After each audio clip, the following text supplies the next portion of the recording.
श्री बनसोडे संजय बाबूराव. संजय बाबूराव बनसोडे. संजय बाबूराव बनसोडे आमदार, मंत्री हे 237 उदगीर अनुसूचित जाती जिल्हा लातूर येथून निवडून आलेले आहेत 2019च्या निवडणुकीमध्ये. संजय बाबूराव बनसोडे यांचा जन्म 1 जुलै 1973ला लातूर येथे झाला. त्यांचं शिक्षण 12वीपर्यंत झालेलं असून सायन्स HSC सायन्स, त्यांना मराठी, हिंदी, इंग्रजी या भाषा असतात.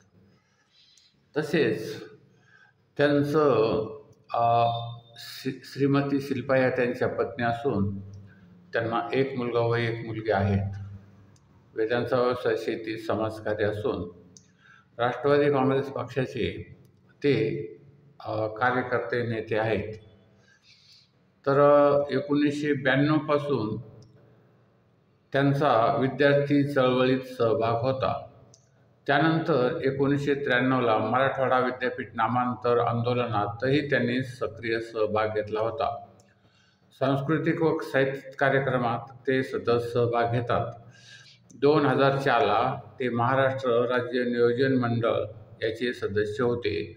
तसेच 1994ला युवक काँग्रेसचे उपाध्यक्ष ते होते आणि 1999 पासून राष्ट्रवादी काँग्रेस पक्षाचं कार्यकर्ते म्हणून त्यांनी कार्य केलेलं आहे.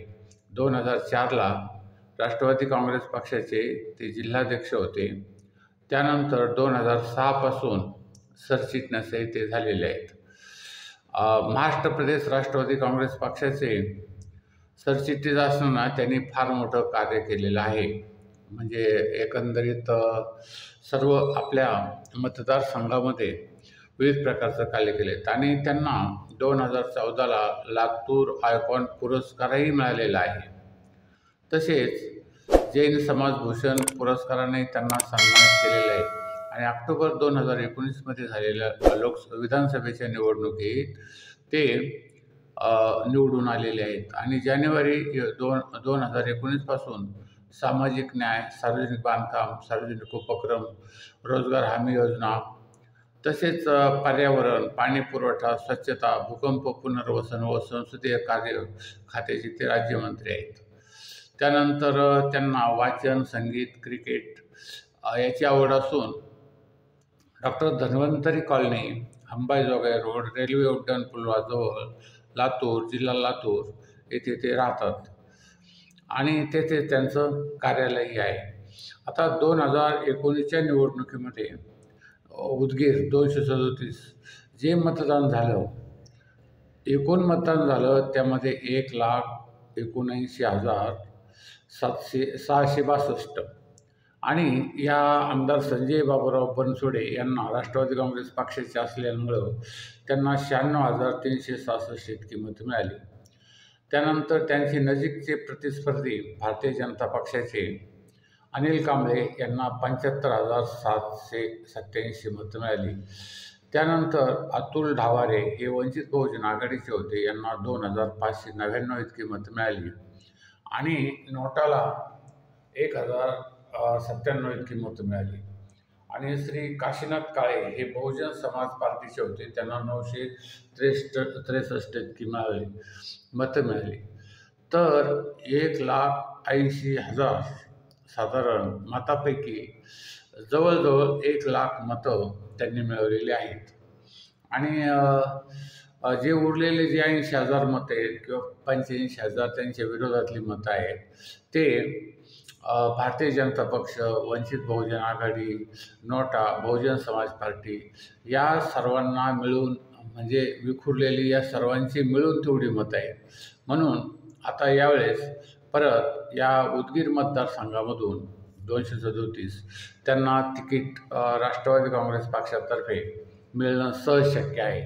आणि ते निवडून येतात किंवा काय हे आता बघणं महत्त्वाचं ठरणार आहे. कारण परिस्थिती अशी झालेली आहे की 2019च्या निवडणुका झाल्या इथपर्यंत ठीक आहे, परंतु त्या निवडणुका झाल्यानंतर एक साधारण 2-2.5 वर्षामध्ये सरकारमध्ये फूट पडली. 2.5 वर्ष चांगल्या पद्धतीने सरकार चाललं.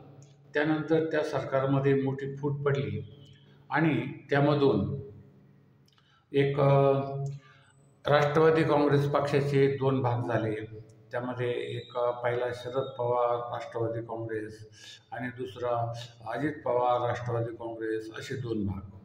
परत निवडणूक आयोगाकडं पक्ष आणि चिन्ह मिळवण्यासाठी, नाव मिळवण्यासाठी, यासाठी हे लोक गेलेले आहेत. अद्यापर्यंत त्याचा पूर्ण निर्णय झालेला नाही. त्यानंतर दुसरा पक्ष शिवसेना. शिवसेनेचे उद्धव बाळासाहेब ठाकरे शिवसेना आणि एकनाथ शिंदे शिवसेना असे शिवसेनेचे 2 भाग झाले. हे लोक निवडणूक आयोगाकडं चिन्ह, परत त्यानंतर तुमचं पक्षाचं जे बॅनर आहे अधिकृत पक्ष म्हणून हे करण्यासाठी परत निवडणूक आयोगाकडं, कधी कोर्टाकडं वगैरे गेलेले आहेत आणि त्यामधून या लोकांना अद्यापर्यंत काही निर्णय मिळालेला नाही आहे. निर्णय मिळाला नाही. त्यामुळं शरद पवार गटाला तुतारी चिन्ह मिळालं निवडणूक आयोगाकडून आणि एकनाथ शिंदे गटाला हे पहिलं शिवसेनेचं धनुष्यबाण चिन्ह होतं. तसेच अजित पवार गटाला राष्ट्रवादी पक्षाचं जे घड्याळ चिन्ह ते मिळालं होतं आणि एक आपले जे उद्धव बाळासाहेब ठाकरे यांना मशाल हे चिन्ह मिळालं आणि त्या चिन्हावर या लोकांनी निवडणुका लढवलेल्या आहेत. पण आता परिस्थिती वेगळी झालेली आहे. भारतीय जनता पक्ष आणि काँग्रेस हे राष्ट्रीय पक्ष असले, एकमेकाच्या विरोधात उभे राहिले तरी त्यांना या दोघांची मदत घेणं आवश्यक झालेलं आहे. म्हणजे शिवसेनेचा एक गट भाजपला मिळाला आणि शिवसेनेचा दुसरा गट काँग्रेसला मिळाला.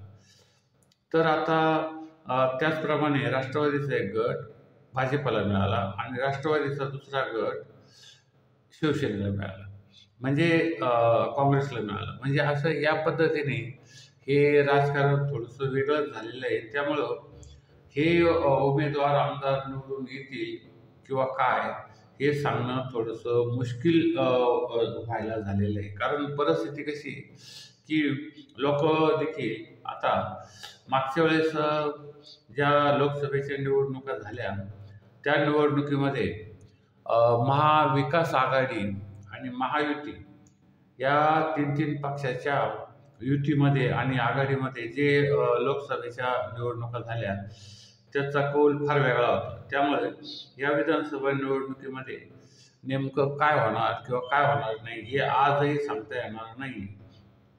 तरी हे बनसोडे हे निवडून येतील, आपले संजय बापूराव बनसोडे हे निवडून येतील किंवा नाही हे आता जनतेनेच ठरवायचे आहे आणि जनता या संदर्भात काय कौल देईल हे काही अद्याप निश्चित झालेलं नाही.